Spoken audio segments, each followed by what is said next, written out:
Strickland, head of freight market intelligence, Anthony Smith, chief economist here on Freightonomics. For those of you watching at Tuesday at 2 p.m. Eastern time, new spot, I think, for the next couple of weeks for rest of January. Yeah, don't get too used to it. No, I think we're going to be heading back to the old Thursday slot here in February, so stay tuned for that for sure. But Anthony Smith, we are here in the second or third week of January? Going into the third week. Going into the third week, and we still have a pretty interesting environment. I don't think people quite expected what we're seeing with freight volumes. Even though they're still down year over year, we're certainly not seeing, some sort of shift back to the other side of things, but they're surprisingly resilient. We're still seeing some spending behaviors that are reminiscent of pandemic life. And how long will that last?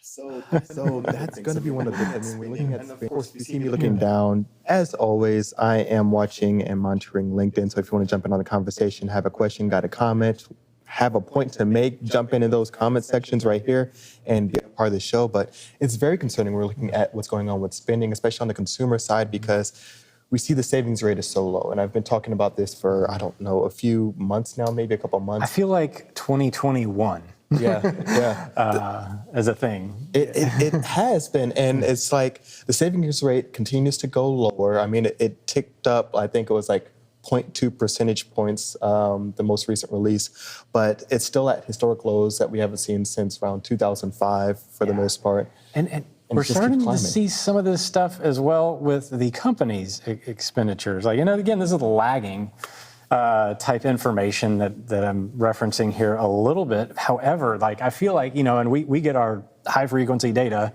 So it's like March of last year, we were basically like, all right, party's over. Whereas a lot of people, it took a while to kind of manifest in the environment. So we're going to talk about how we're, potentially overspending ourselves into kind of a debt hole in the future here a little bit. We're going to talk about that a little bit later. But first up, Anthony, let's set the table. Yes. With a little 2-minute market update. What do you think? Starting it off in 3, 2, 1. Go. All right, let's lead off with the home run hitter here. If you're watching FreightWaves now this morning, I referenced this. Craig Fuller wrote an article basically referencing this exact data set. This is our demand side index, outbound tender volume index, and it measures the total number of tenders submitted from shipper to carrier. The higher this value goes, the higher this index goes, the more demand there is in the environment. And right now, we're coming out of the holiday. That white line that you're looking at, because we're looking at year over year over year over year, the white line is the current year, 12-month cycle, and we came out of that holiday. I don't want to call it hot, Anthony, but it was higher than when we went into the holiday. So shipping activity, I talked about this a little bit last week, a little elevated to expectation. We're still not where we were in 2019, which is the orange line there, but we're way down below 2021 and 2022. So demand is still, we haven't broken trend necessarily, and it looks like here this week, we took another little dip yesterday. This is going to be the index to watch moving forward, however. Any demand side condition changes, which I think I don't know that we're going to see those in January, but time will tell. Let's go to the next one and look at our outbound tender rejection index in white line and our national truckload index there that measures spot rate activity. You can see both of these indicators are showing loosening activity, both coming down. Tender rejection rates coming down out of the holiday. Spot rates in the blue line coming down after the holiday. Looks like there's a little bit of support there.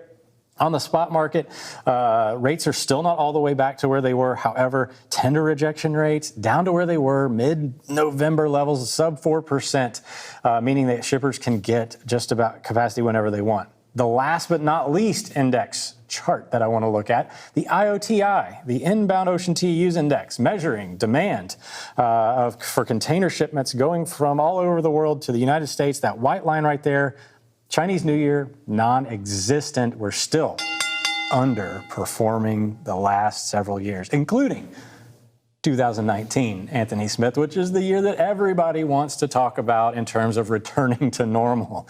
And I would argue that 2019 was not that normal. It was not a normal year. And it was one of those times where we had a freight recession, but not a macro recession. And at this point in time, it's almost like we're seeing an overlapping, if there was like a Venn diagram of both, of a freight slowdown at a significant level and an economic slowdown at a pretty significant level as well.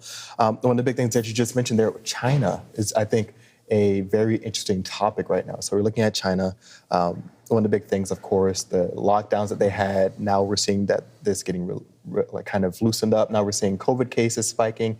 We're just seeing so much happen right now with China, and there's a lot of uncertainty kind of around it. How will they impact the global supply chain, or global demand, or global supply of goods?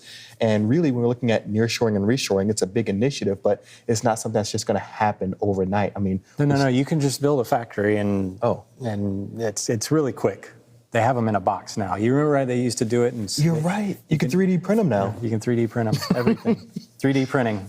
But of course, still don't fully understand. I don't understand it either. I don't understand it either. It's just, and then like I heard you can 3D print a house, but now we're just getting in a dark spiral here. But really, it's just that there's so much uncertainty with China, and the other big part about it is what type of demand will China have if they do fully come back online after the COVID cases.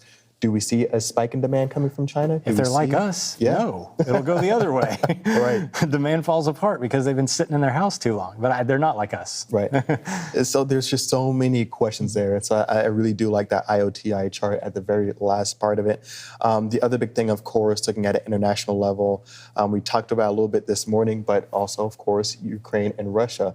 That's just going to be an ongoing thing. And I think, of course, it's not getting as much press and attention. I think that's probably what Putin wants, is for it to not get as much press and attention, just so he can kind of keep covertly doing things and not draw a lot of attention. But that's just going to be another area, especially when it comes to one of the big detractors from the last CPI report, energy. Yeah, we still haven't flushed out everything from the pandemic era, and of course, the Ukrainian invasion is still a thing that, it's kind of out of the news cycle, as you mentioned. And I don't think we've actually seen any significant reason to think that's not going to persist for at least the near future.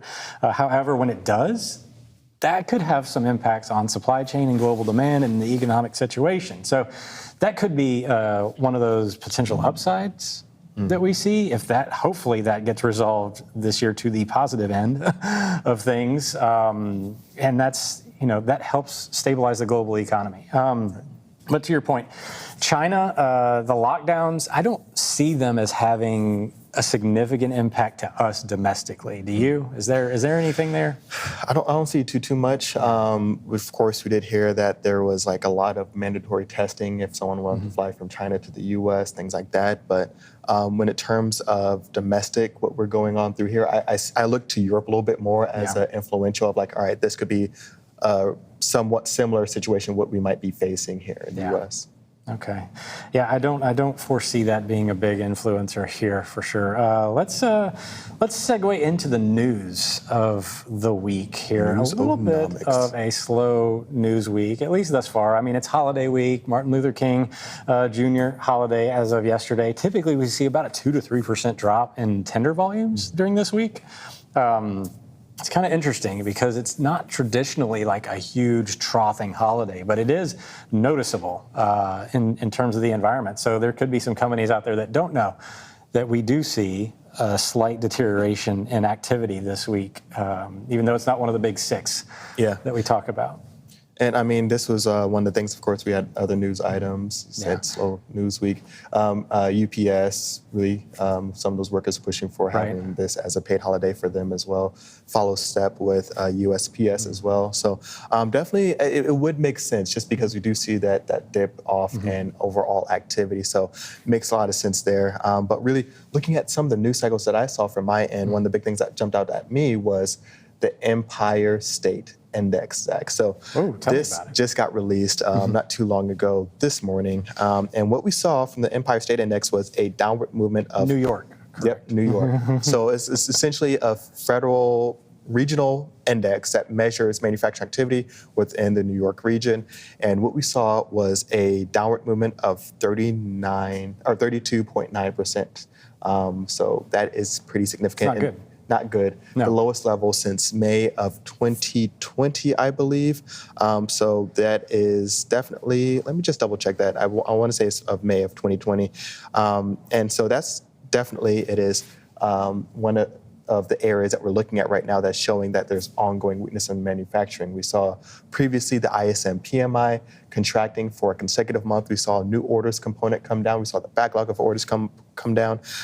And the new Empire State Index, we saw that that there was also a decline of 27.5 points for new orders, and shipments declined 22.4 points. Is that month over month? Month over month. Month over month. Oh, man, that's a pretty sharp. Yeah, it's a very sharp decline. And this is just for the region, but it just definitely shows Is there some seasonality in there? there is some seasonality. Just things get a little bit weaker during the winter months for sure. But this is, even seasonality aside, still a weak result overall. And it definitely shows that there is some significant slowing down for manufacturing. We get industrial production release tomorrow. The expectations there is that there's going to be either a 0.1%, 0.2% downward movement.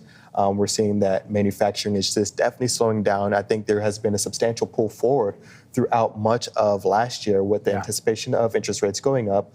A lot of just in case, hey, let me make sure I have this component or this machinery or this capital expenditure pulled it forward. Now we're seeing a hold off on investment into capital goods expenditures. A lot of companies are just saying, hey, we're going to wait for now. Yeah, and there is one release that happened in December that we just got, ACT Research, the Class 8 orders. It does show month-over-month deterioration, but it's still well above. It was 30,000. It was over 30,000 orders in the month of December, which is sequentially down, but year over year still elevated, or actually historically elevated.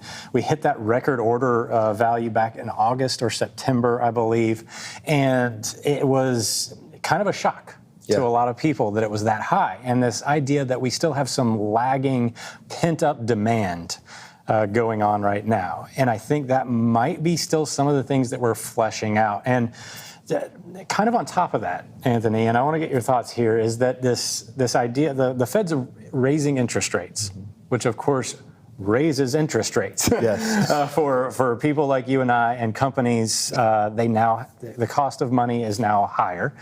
So some of these capital expenditures and this lagging kind of wave of activity, even though we're seeing industrial production slow down, are we starting to, with these interest rates rising, this is now going to cost more to do this activity now than it did at the beginning of the year, correct? And then as people continue to spend, we're actually not going to feel that full level of impact because of the rising interest rates until later, right? Yeah, interest rates are going to just have a longer term impact, and that's what they're kind of in place for. There's going to be some short term implications, of course, when you're looking at home purchases and vehicle purchases, where it's like, hey, interest rate goes up. You say if it went up 5% overnight, those things are definitely going to be hampered, and that's one of the things that we saw, of course, in the latest CPI report. Used cars really coming down quite a bit in a meaningful way, and of course, they skyrocketed over the last few months, or throughout many months throughout the pandemic.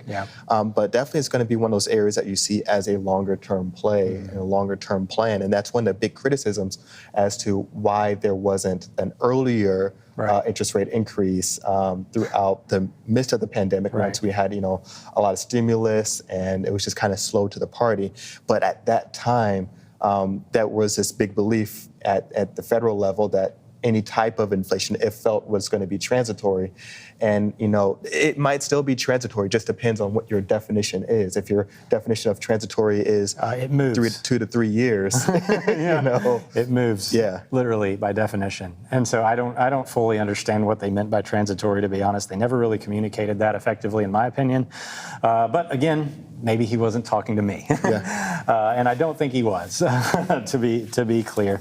Yeah, so this, from a capital expenditure standpoint, though, we have some rules, some new tax laws that were put in place in the Trump era that allow you to take, especially trucking fleets, can take the entirety of the depreciation now if they want. So I think some of that might be a financial play because they can write things off and absorb that into 2022's numbers and write that down in I'm not going to say a strong year, but a relatively strong year.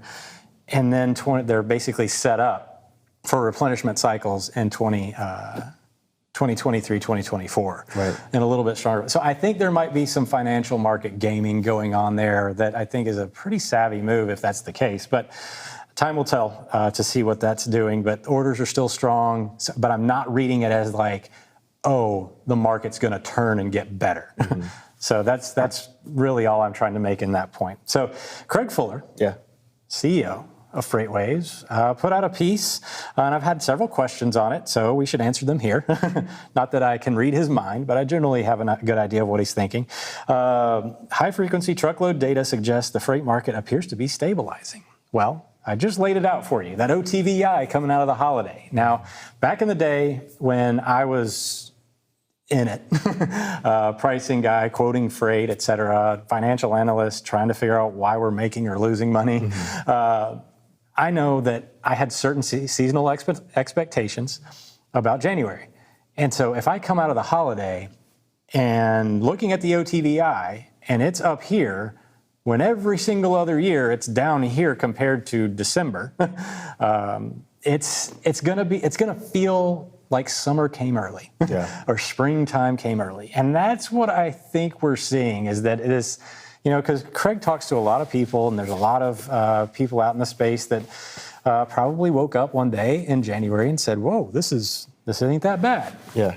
And I think that's what we're seeing, is that it may be the start of some stability. We might have already seen some level of bottoming in late 2022, because if we looked at the data, then it was pretty slow. I mean, relative to what we expected. Spot rates really didn't get off the ground. Rejection rates were below inflationary levels. And I think that's what we're seeing, is it looks like there's some stability here, but for me, I'm gonna hold off on making the call this early. But it's definitely something that everybody should watch for, because if we floor out in February, January, February, that's a pretty good sign. I'll take that in the long run. Yeah, and one of the things that really that kind of comes to mind when we start thinking about trajectory and hitting a bottom and then shifting into a different cycle is really the road back, because recovery looks many different ways. I mean, we're looking at a recovery. It can be rapid. We talked about when the beginning of the pandemic, everyone was talking about, is it going to be a U-shaped, a V-shaped, a K-shaped? What kind of recovery are we going to see? One of the big things that we could see in a recovery is that, hey, things just kind of wrap right back up. Another thing is that recovery can kind of just be long and drawn out, and you just see this bottoming, but now we're just seeing a slow rise up. And I think that's really going to be very telling of how we kind of come out of this. Is it going to be a fast recovery? Because you mentioned definitely, I think, brilliantly early on in the pandemic, the faster things kind of shoot up, the faster they can certainly come down. When you see a steady rise up, there builds a little bit more infrastructure. There's a little bit more stability. There's that stability of, hey, this is not just going to just be a falling dagger, one day.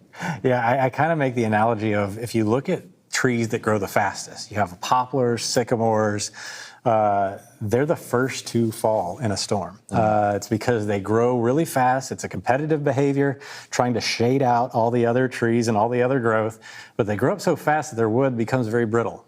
And there's a lot of porous. The oak, very dense, slow grower. That's what you want, because they're a little bit more stable. However, their roots aren't great. But the point of the analogy is that fast growth can lead to a very weak, unsustainable economic behavior. Right. So they're not built on value, is I guess the point. The only times that I think that's actually good is when technology really takes a hold, when we have a new technology.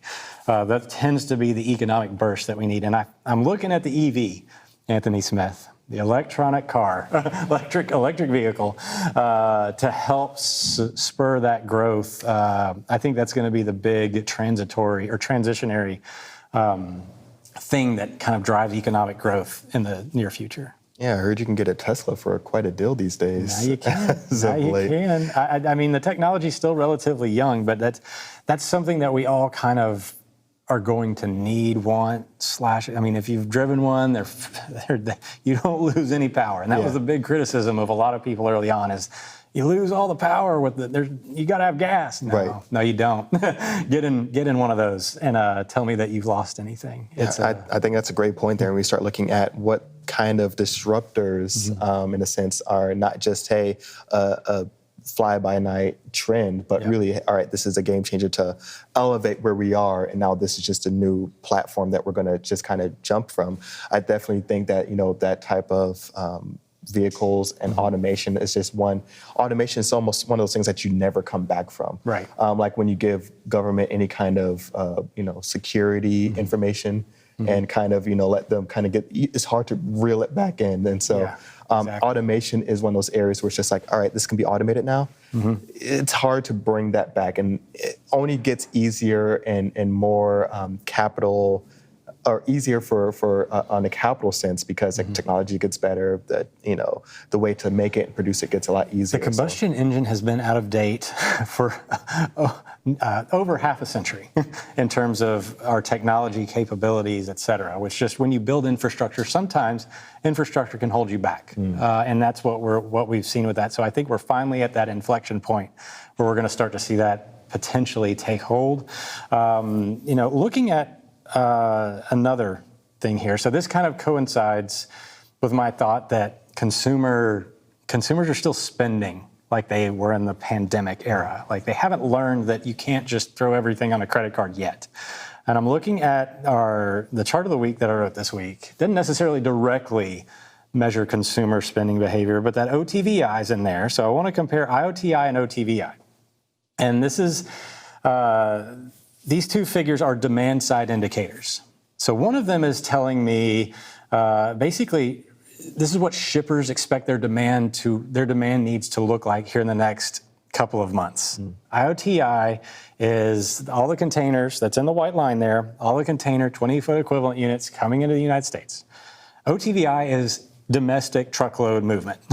They have an obvious, clear-cut, stronger than I expected connection over the last 3 years. An 85 correlation coefficient. Look it up. It's statistically fantastic.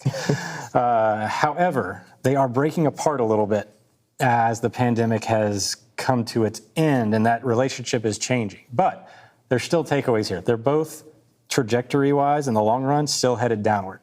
And I think what we're seeing is consumers, once they figure out, this is what concerns me, once they figure out all that spending that they're putting on the credit card, that feels like a leveraging of the future.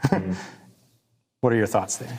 Yeah, so I'm right there with you, because I think the only thing that will shake consumers out of this, I think, potentially dangerous, trend here is any kind of shakeup in the job market, the labor market. Right now, we're looking at the labor market. Of course, there's over 10 million job openings, but of course that's a lagging indicator. The types of jobs are not that stellar right now. We're looking at what's available for the consumers, but there's still jobs available for a lot of folks. We saw the quit rate was still generally elevated going into the new year. So that was a good sign for a lot of folks, but really it's also a negative for a lot of folks that have this, sense of confidence in the overall macroeconomy and aren't really preparing themselves and getting ready for any kind of financial shakeup in the future, because these folks that are leveraging credit cards, we talked about revolving credit card, but non-revolving is extremely high at the moment right now. We're looking at these consumers continue to make these purchases. They're putting themselves in a much worse position should there be any shakeup in the job market. Now, this is going to be one of those areas that concerns me the most, because that's where all the strength comes from. It's coming from, hey, I can get a new job tomorrow. I can keep on buying, and I'm going to be just false sense of security is really what it boils down to here. Yeah. And this is why I point out the IOTI and OTVI is because one's a very near-term demand side indicator. One is a forward-looking demand side indicator in the maritime side. And to me, right now, the downstream is still kind of fluffed up a little bit. And it's not fully recognizing it. However, the upstream appears to be expecting, and some of the analysts are saying this is just inventories correcting. And once that levels out, once we hit the floor there, that'll start to go back up. This is spring volume that they're pulling into the country that they're expecting. I don't know that they had that much inventory for spring volume. This still looks to me like very much like we're not seeing it. I mean, the price of eggs is over $5 still. I mean, yeah, I think that's a great point. I mean, we're looking at inventories. One of the things that kind of concerns me a little bit is, say we draw down inventories, that replenishment aspect, because we're going to have to replenish those inventories eventually with the correct stuff, not just, hey, what do we have that, because the consumer is going to buy anything. I think we're out of that. Consumer's going to just buy anything and everything we have at this point. But the other big thing is the U.S. dollar. It was very strong throughout the last few years. Any kind of weakening in that U.S. dollar means that importing is going to be that much more expensive, adding to inflationary pressures moving forward. So what are you saying, Anthony? We're not out of the woods yet, and that, one of the big things that no one's really talking about is the value of the U.S. dollar. Downward movement in that U.S. dollar means prices are going to be a little bit higher to import goods out of the country. Coming from the guy that called inflation in 2020.